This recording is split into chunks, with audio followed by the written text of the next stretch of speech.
Hey, Angela, guess what? What, Jay? Carpool Book Club. Yay! We're not actually driving, FYI, because I wouldn't be driving like this. No. You know in the movies when people are talking and they've got the green screen? And they're doing like this when they go over bumps. And then but they're talking like this the whole time? Yeah, and they're going driving. like this. Yeah, that's not real. No, We're fake. really driving usually. It's the magic of the silver screen. Yeah, we don't have any of that. We're pretty, We don't have any silver. We like to keep it real. Carpool Book Club. So, guess what? Today we have guests. That's right, we do have guests. These two. Sandra and Ron Lightburn. These are our special effects. Hi, Sandra and Ron. Hi, Jay. Thanks for having me. No, we're really having. We really are going to have them. We're going to go pick them up momentarily. Yeah. And I'm not sure about the seating arrangements, but I think it would be nice for our guests to sit in the front seat. But At you least should one of them. probably I should drive. probably still drive. We don't know if they can drive very well or not. They can drive. It's your car. But it's my car. You're going to let Ron drive? No. Oh. That would be kind of cool. I'll ask him if he wants to. Drove. I'll and ask could sit if in he the wants. back and I'll like, ask him if he wants hey, Ron, to. hey, Ron, hey, Ron. The whole time. Do you have any questions? Oh, I don't know what kind of questions we're going to ask. Can I go with a straight face? Can I go, Ron, where do you get your ideas? Do you think he would like that? I think you should ask, though. I don't know what we're going to talk about. It's a total surprise. I don't know if they have any ideas. I don't have any ideas. We can ask. We can just say, "Hey, let's talk about your books," or "What have you been reading?" or "What's your favorite book?" or I don't know. We can talk about anything. Where are we going to go? That's the big question. I don't know. Coffee was suggested. Going out for coffee. That's hard. Yeah. French fries? French fries. We can go to Johnny's. Johnny's? See you soon, Johnny's. Would that for be... ice cream? We could go for ice cream. Is it too cold for that? Ooh. No, I was just I was just seeing a near thing. That would have really thrown off our our whole afternoon if we had to stay at the scene of an accident. Yeah. Maybe we should get moving and go pick those guys up. Let's do it. At least if we get in an accident with them, we could spend more time with them. We're not getting in an accident. Okay. We were at the ladies' sale this morning. The CFUW. Oh, book sale. yes. We just called it the ladies' sale. It was like being in a cross between a hockey game and the Battle of Waterloo. Body checked. Yeah. Sandra got taken out. Slammed into the boards. Because you were trying to get the books that somebody else wanted? No, she was just in the way. So we were just doing an intro before you guys got in the car, and Jay asked me if I had any questions for you. So we didn't really know what we were going to talk about. So. What kind of books do you want to talk about? Do you want to talk about your books? Do you want to talk about what you're reading? What you bought at the book sale? What do you think? Well, just regarding what we bought at the book sale, we got some books on the Impressionists. Oh, They had a great selection of art books. Because you're doing a lot of art now. I'm painting. I'm painting landscapes of Nova Scotia. Specifically the valley. And did you do a show already, or are you going to do one? I hope to do one at some point. I have a feature that I proposed to the editors of the Grapevine, which they kindly went along with. So it's called I Know a Place, and it's sort of a spot where I can showcase and share my paintings of the valley. Yeah, I think in the last issue it was a black and white of Baxter's Harbor, and then the current issue it's a color painting of the duck pond at Scotian Gold Park. So, do you feel like those paintings tell a story? I mean, paintings always tell a story, but do you feel like they tell stories as much as your illustrations for picture books do? Sure, they're telling a story of our personal experiences. So they're a reflection of our personal experiences, places that we've been to. And that For every one of Ron's paintings, we can, we remember the day we went on that hike and all the things we did that day, and it just doesn't, we've got the story. In your heads? Yeah. You're not writing those down? No, just... It's kind of a long extension from when we did our Pumpkin People book. In that Pumpkin People book was about something to do with local culture and a way of sharing that with people because it's in a book.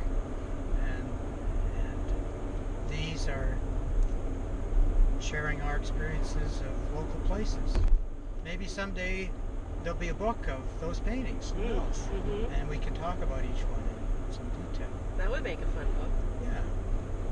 Sort of like a diary of visits in the valley. Yeah. Or something. Yeah. There's your title. So you can have that. Publishers. Visits in the Valley. Publishers, are you listening? We should talk about what Sandra's been doing.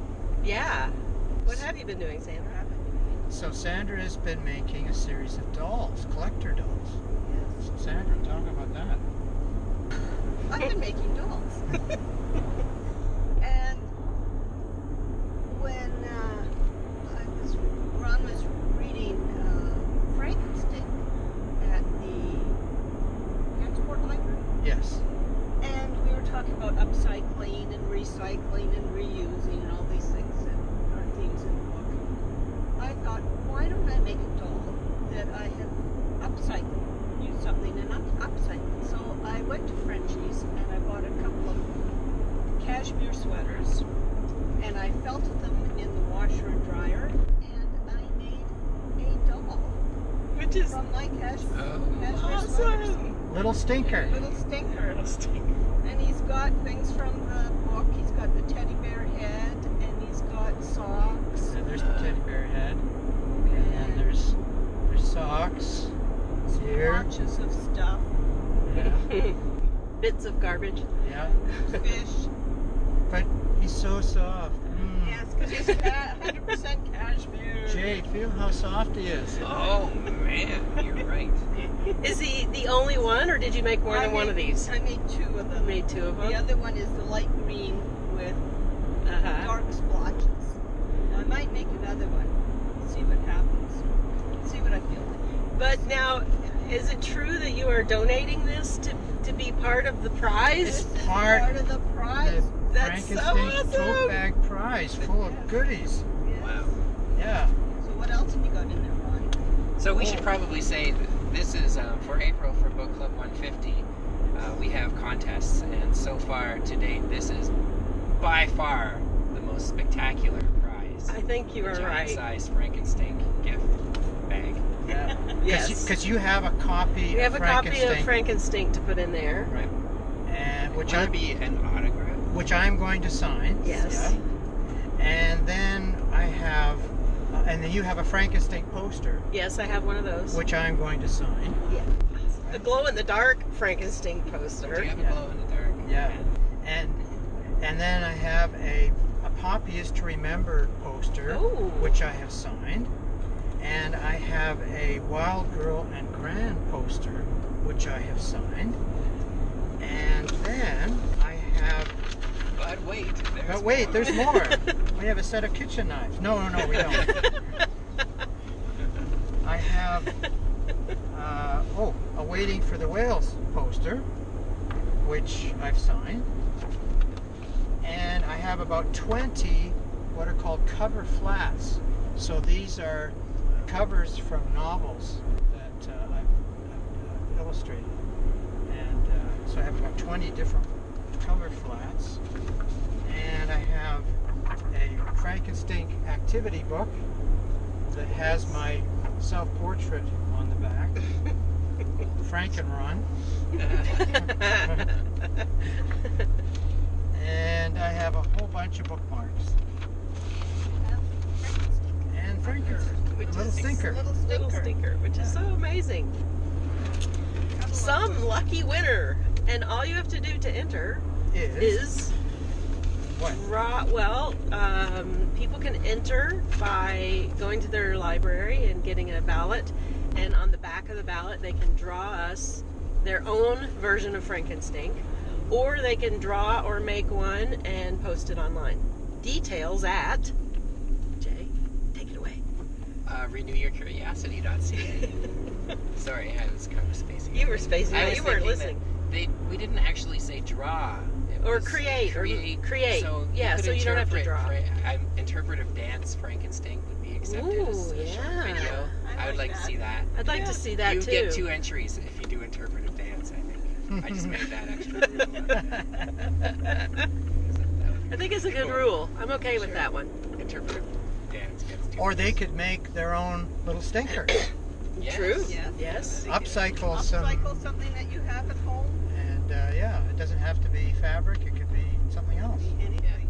So if you were sharing that on social media, the hashtag is Book Club 150, and we'll go through the contest, the many entries, and randomly select thousands a lucky winner. of entries. And then afterwards, they could open up the Lightburn store and retire early. This is a lot of stuff. This is great. Frankenstein, cautionary Earth Day fable disguised as the ultimate monster under the bed book. Yeah, I like that description. It's a good one. So, the impetus for that book was to make a picture book that had a kind of Mad Magazine nonsensibility about it. When I did Frankenstein, I sort of had a certain demographic in mind of boys, kind of 6, 7, 8, right? And then I had a local school library technician tell me that her 3-year-old daughter just loved it. Mm-hmm. And I thought, wow, that never occurred to me.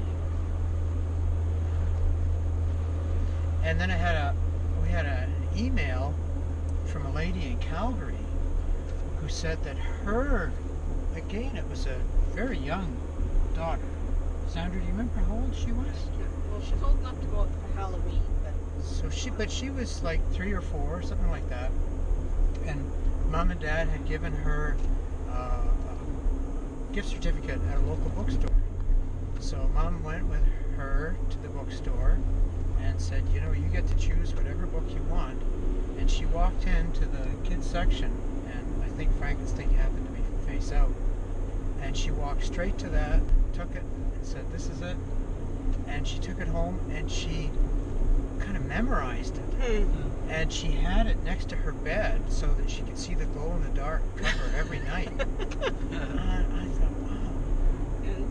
But, it's just that idea of kids, they're attracted to spooky but funny stories. Well, and I think there's something about, kids, especially kids who've been read to or who know about stories, they understand that a story is a safe place to be scared. Mm-hmm. That's a place where it's okay to be afraid, right? Yeah. It's okay to, get into that scariness because it's a story. Yes. And it will end. Yes. Well, we have to tell you how honored we are to have been selected for the event. I mean, it's just, I was amazed when you told us about that. I thought, gee, Well, that's of so course. nice. If we'd had more time and a budget, we could have gone for coffee, right? Budget.